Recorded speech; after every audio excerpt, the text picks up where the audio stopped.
ndagira ngo wumve iyi nkuru witonze neza cyane. Nadia yahuye n'umusore ku social media bamwitaga Fabrice. Arangije Fabrice abona umukobwa mwiza cyane ari we Nadia. Nadia nyine barandikirana baza kumenya. Urabona iyo uri kuvugana n'umuntu kuri social media utaramenya byinshi kuri we, ariko kuri Fabrice na Nadia ntago byigeze bitwara ngo ukwezi ngo icyumweru, oya, bakimenya kuri social media. Kuri Instagram bose bahise bahuza, barakundana, ibintu bigenda bijya ku rundi rwego. Ariko muri uko gukundana Nadia akaba afite undi mutipe mu cyaro bakundanaga, ariko akavuga okay, ubwo ari uwo kuri social media nta kibazo, guhura byanatinda, we nubwo mwize by the way, reka wenda nyine dutwara iminsi. Akajya muhereza udufoto twe. Fabrice ati Nadia, you are very beautiful, uri mwiza. Nadia nyine nawe akumva ibyo bintu bamubwira, arabikunda, ati ubundi uyu musore n'uyu nguyu. Nibwo Fabrice yahise afata umwanzuro ati ngiye kujya kureba Nadia mu cyaro, ndebe uyu mwana w'umukobwa utuye aha hantu mwiza gutya nuwa he.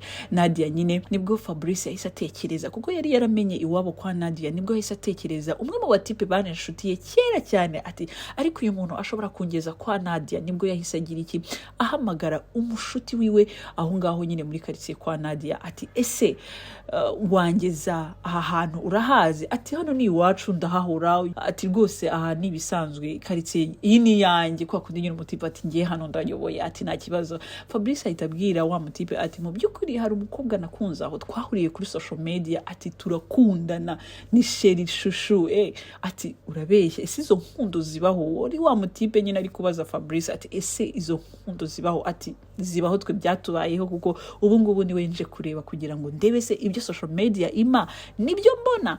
Ati nta kibazo bro, uzaze nzakugeza aho hantu ushaka kuko hose ndahaza. Ati si uwo mukobwa bamwita nde? Ati muretse inshuti yanjye utanyicira ibintu. Ati ninza uzamureba kuko niwe uzanantwara iwabo murebe. Ati nta kibazo. Nibwo bapanze uwo munsi nyine. Urumva Fabrice yanze kubibwira Nadia kuko yashaka kumukorera surprise. Abantu mukorera abakuzi banyu du surprise, nta kibazo muraza kumva.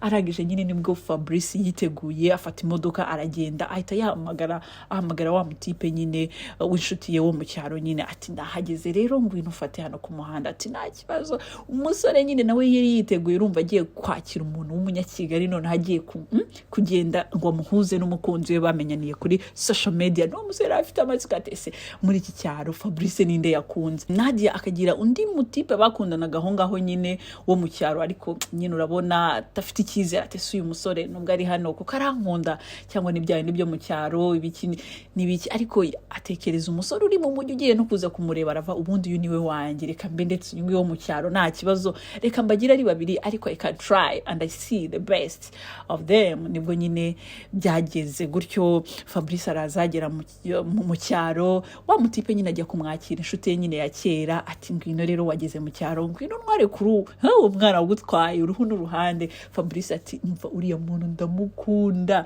uriya mukobwa ni mwiza. Ati se mumazanye igihe kingana iki?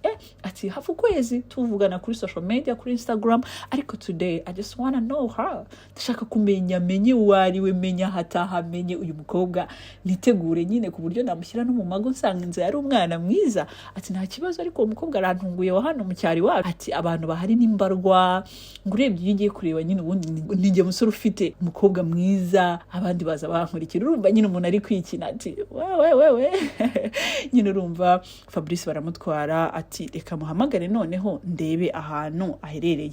Nibwo Fabrice yahamagaye wa mudada. Ati se uri hehe? Amakuru yawe nyine amubaza nkaho nyine ataje kumusura kugira ngo nyine atamwereka ko yamutunguye. Dada ati nubundi nibereye mu rugo bya bindi byanjye nyine nta kibazo. Ati nyine bwari butangiye kugoroba, nyine atangiye kwira. Nibwo yahise amubwira ngo zamuka ha ukate hano n'iburyo n'iburyo byose. Uko abimubwira Fabrice akajya abibwira nde, akabibwira wa mutipe nyine baje guhura kugira ngo amutware kwa Nadia. Nibwo rero bagiye aramuyobora. Ati niba yakubwiye hano nahangaha. Noneho Fabrice akajya ahamagara Nadia. Ati tugeza, ati nukuri muri naho ngaho rwose muri kujya mu nzira nyayo. Byarangiye bageze, Fabrice nyine nibwo byarangiye bageze ku rugo cyangwa se iwabo wa Nadia. Akihagira rero arakomanga. Ubwo nyine wa mutipe nawe yari ari inyuma. Mutipe ati okay nahangaha. Ati nahangaha. Wa mutipe abaza Fabrice inshuro 5, etese aha niho uje? Ati niho nje. Nibwo umukobwa nyine yasohotse hanze, ubwo nyine Fabrice yaramuhamagaye ati wasohoka hanze gatoya ko hari gift nakoherereje ukaza kuyifata, ati ngewe nagukoreye surprise. Ubwo nyine Nadia ati ntigute uri Kigali gende hano mu rugo, ntigute wamenye iwacu umuntu wohereje no, ati sohoka urufata iyo gift batarayisubizayo. Nadia yagisohoka rero abona umutipe mwiza, abona umusore mwiza cyane ko ngiye mubonye kuri social media, ati agwa mukana ati Fab ni wowe ati nigute wantungura. Aramuhobera cyane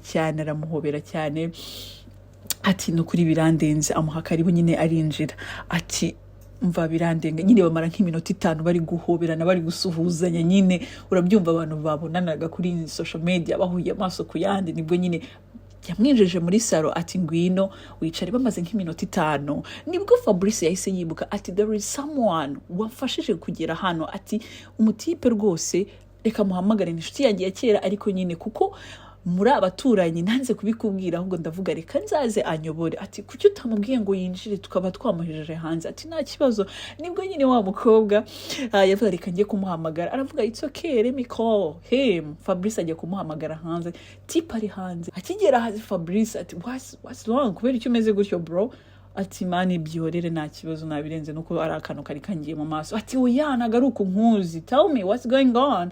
Aranje nibwo wa mukobwa yahise asohoka abonye nyine Fabrice atinze. Akigera hanze akubitana na wa mukunzi we wo mu cyaro. Ati ibi ni ibiki? Umukobwa ahitagwa mu kantu. Fabrice biramucanga ati nibiki ko mbona mutunguranye, musanzwe muziranye? Biramurenga cyane, umusore arababara cyane, umukobwa buri cyo kuvuga. Arangije wa mutipe ati Nadia niba nkoreye nuko uhora unshinyuma, ati uyu muntu ati this is my friend, yahuze akumbwira, yarakumbwiraga ati murakundana mwahuriye kuri social media, akubwira uburyo uri si, yabwiye uburyo nguri si ngo nta muntu mukundana, kumbe nibi wankoreye. Nadia biramurenga ati nibiki nakoze? Ati I'm sorry narimo ndareba kuko niba ankunda. Ati nago wabinkora, urabizi twarakundanye kuva kera hano karitse bose barabizi, none ibi nibyo nkoreye. Umuntu namukuye yo mukura ndamuherekeza, I was not sure ko ari hanaje, none aje wanyu nibinkoreye. Nadia arababara ati mbabarira, I'm sorry, I'm very sorry. Nyine arababara cyane ati ese nibiki nkoze? Urumva rero Nadia we ntago yarazi ko wa musore waherekeje Fabrice ari sheri we, kandi na Fabrice ntabwo yarazi ko wa musore wamuherekeje ari sheri wa Nadia. Agahinda karamwica, Nadia abura icyo akora. None Nadia ari mu gahinda, ati wa musore yahise agenda nyine sheri wa Nadia abasiga aho ngaho. Na wa musore Fabrice ati kuki wambeshye? Ati nibiki ukoze? Nibiki utumye nkorera inshuti yanjye? Na Fabrice ahita yigendera, Nadia asigara aho ngaho arimo ararira. Ese muri iyi nkuru ukuyemo iki utambeshye? Ukuyemo iki? Ngewe wayikugejejeho wanayiguteguriye nitwa Ntagara Delphine, kandi like, share, comment. Iyi nkuru unayisangize inshuti yawe wumva ko yamugirira akamaro. Ese wa mukobwa we niki ukuyemo? Murakoze, mugire ibihe byiza.